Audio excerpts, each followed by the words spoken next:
Your screens, they've just been released and I have a profit after tax figure, the total profit after tax that is, which is now at 544 crore rupees.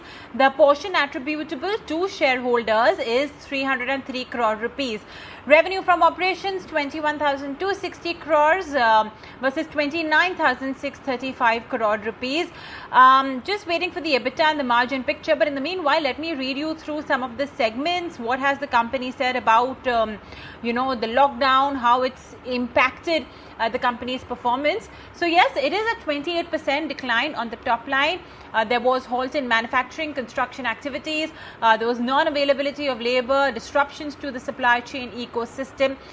International revenues, meantime, constituted 45% of the total revenue at 9497 crores.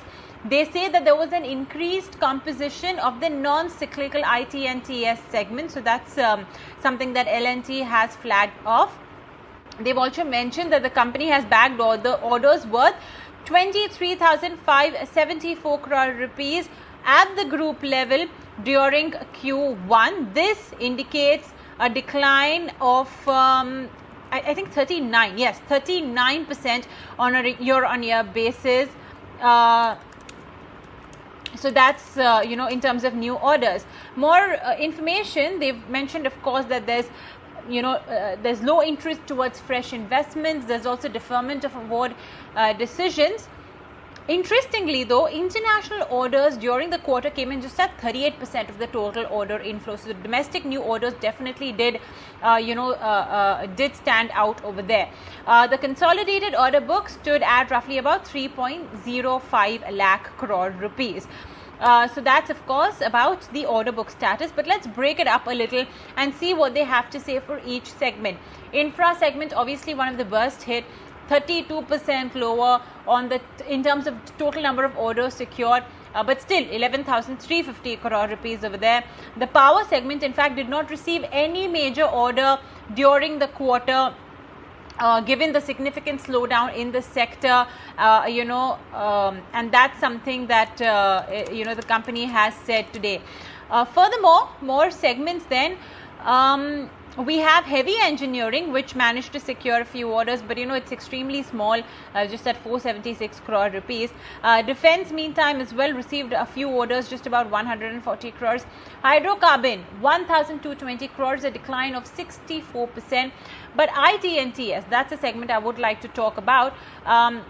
Well, firstly, of course, you have to understand that the performance may not be comparable because you have the Mindtree consolidation, which took place from the second quarter of last year. So maybe on a year-on-year basis, the performance may not be comparable.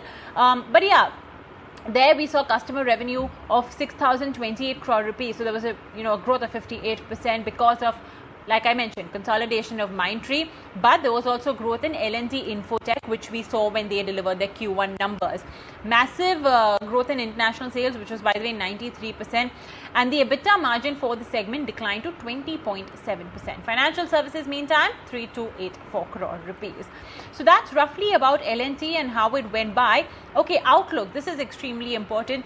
They've mentioned that, yes, the Indian economy has, of course, witnessed simultaneous demand and supply shocks consequent to the multiple phase lockdowns imposed, by the central government, by the state government as well to contain the pandemic.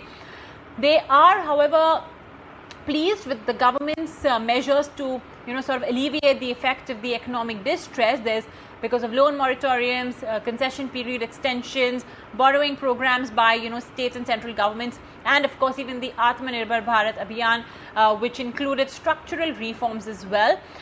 They are saying that with the partial lifting of the lockdown and the graded resumption of business operations, domestic economy is expected to improve incrementally over the next few quarters.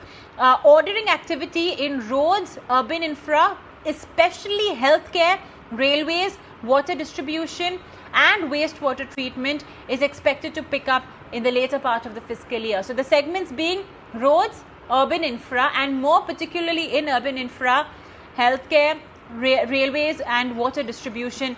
This is essentially where L&T believes there could be some increase in activity. But yes, coming back to the headline numbers, let me just run you through that very quickly. First, I have a profit after tax, total profit after tax is 544 crores.